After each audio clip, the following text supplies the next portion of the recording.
I'm Lauren Sega, Manager of Communications for Homeport, a nonprofit affordable housing developer in Central Ohio.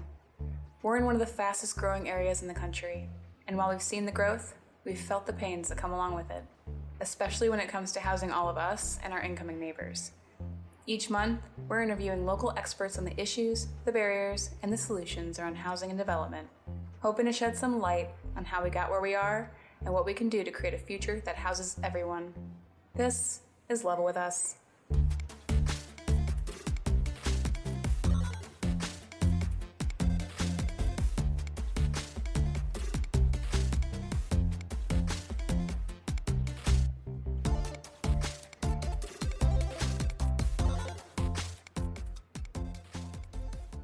It's often said on Level With Us that housing intersects with every other aspect of our lives.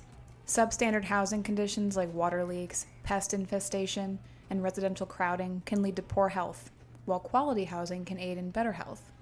Lark Mallory is back for this episode, and she's sharing her own personal anecdote related to this concept. Let's lay the foundation.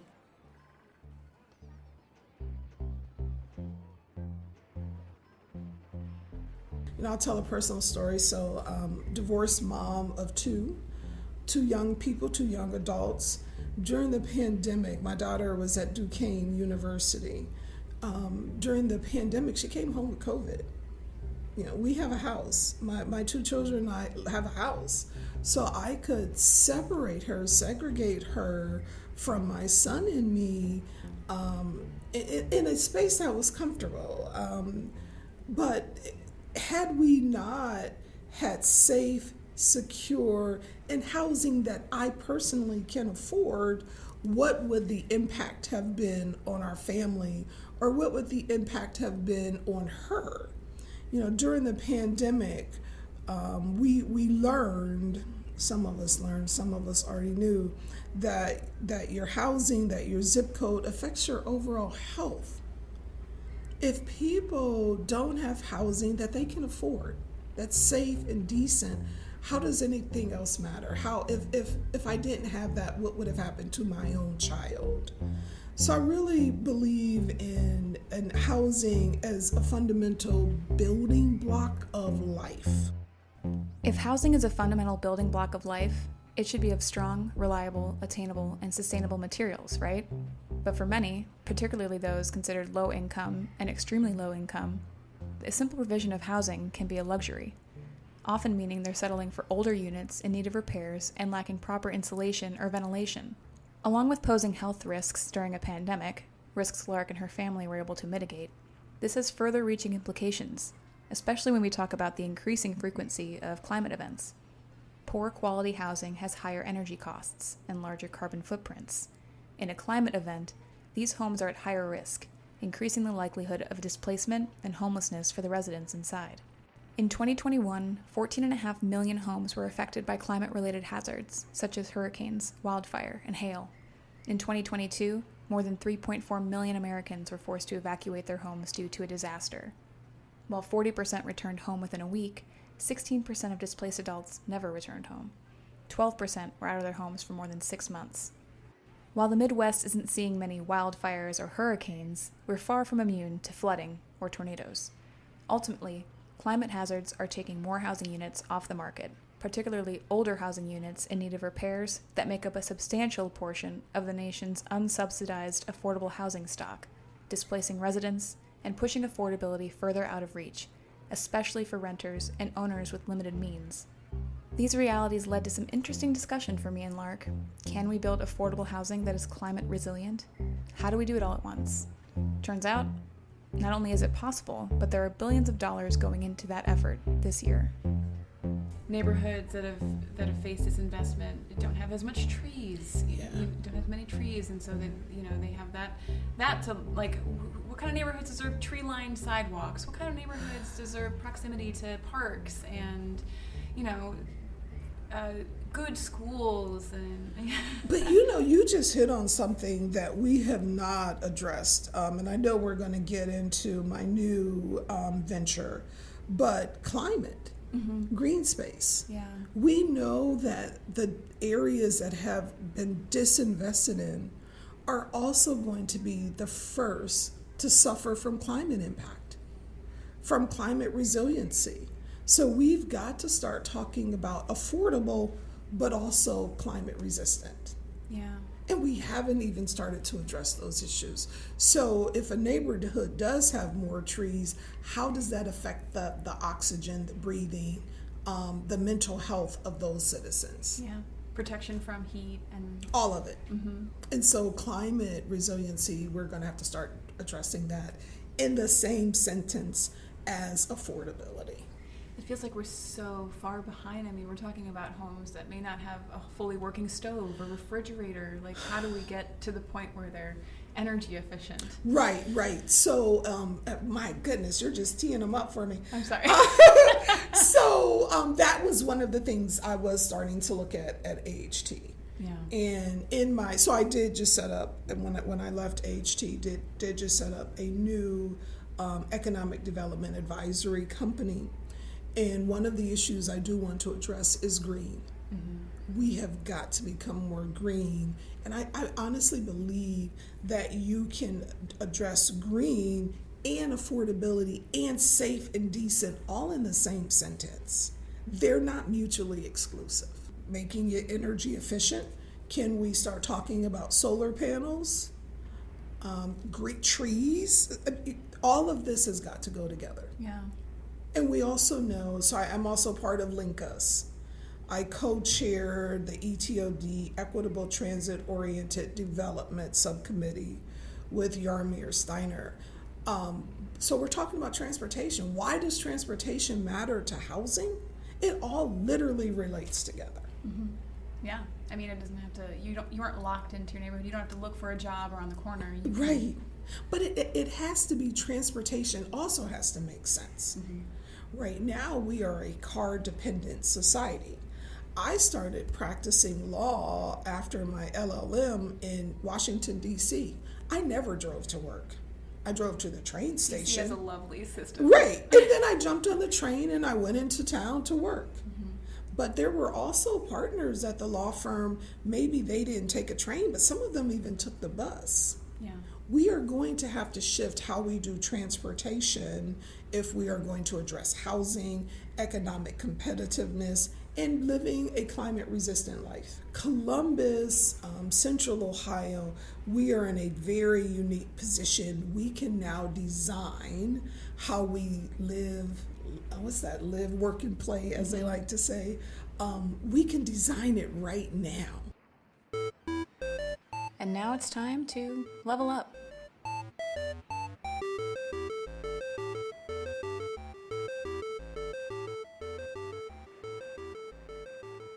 Part of that design is already underway, with efforts like Zone In, the city's plan to reform our 70-year-old zoning code, and Link Us, a regional plan led by CODA to build out our public transit system and add about 500 more miles of sidewalks and bikeways across Franklin and surrounding counties.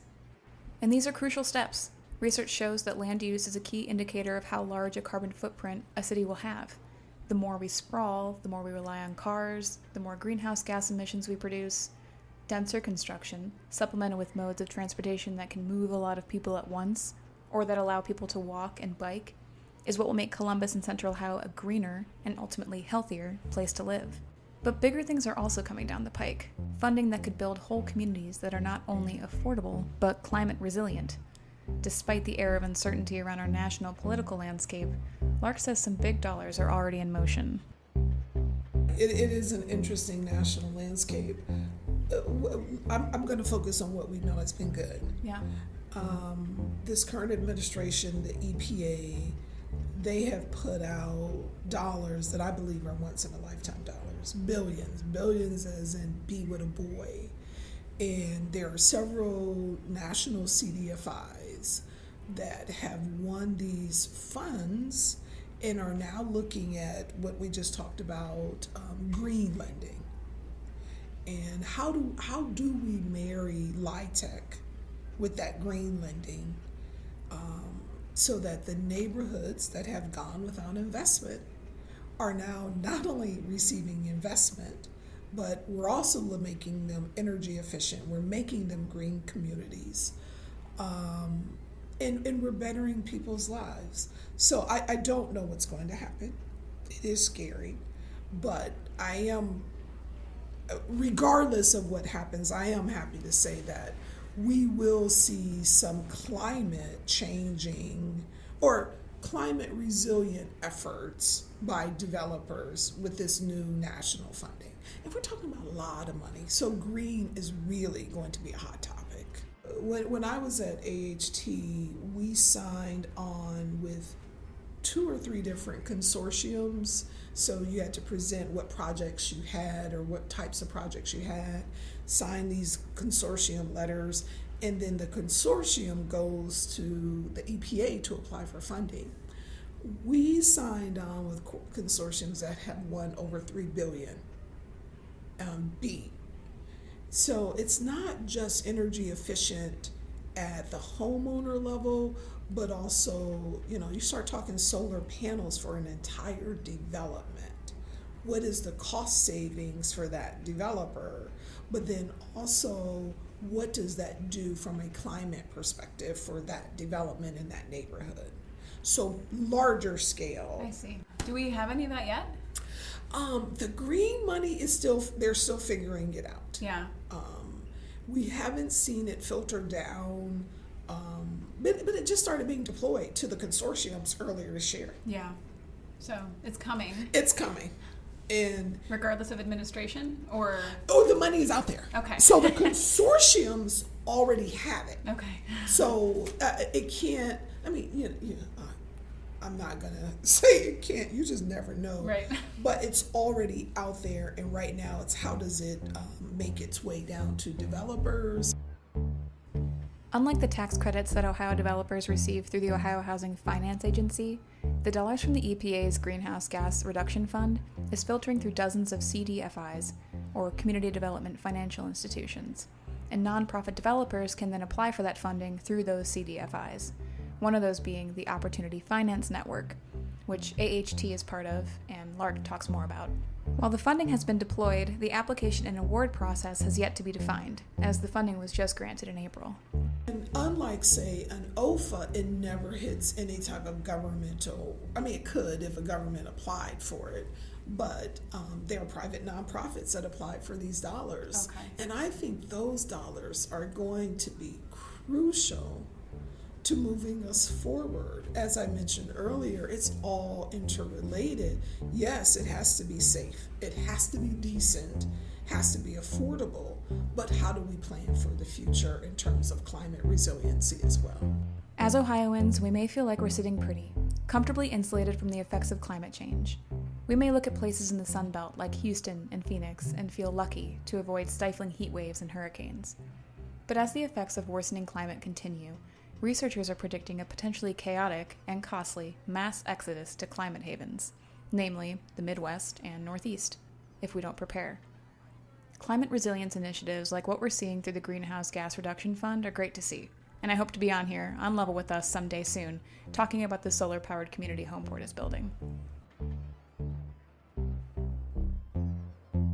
Level With Us listeners, we are 2 weeks out from Voice and Vision. Have you registered? Join us from 11 to 1 on Wednesday, October 16th, and hear from local affordable housing experts, including Lark, and Homeport's own president and CEO, Leah Evans. We're also excited to have Leah Rothstein, author of Just Action, as our keynote speaker. Just Action, a sequel to the influential Color of Law, offers strategies to redress the wrongs of segregation. While the Color of Law revealed the government's role in creating residential segregation, Just Action provides a roadmap for local community groups to initiate change. So don't miss out. Register today. There's a link in the show notes for you. Till next time.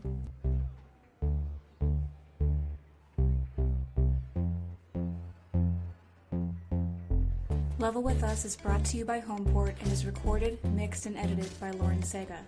All sources are in the show notes. Homeport creates strong communities by developing quality, affordable homes on a cornerstone of dignity, security, and opportunity. To learn more, or if you'd like to support our mission, visit us at homeportohio.org.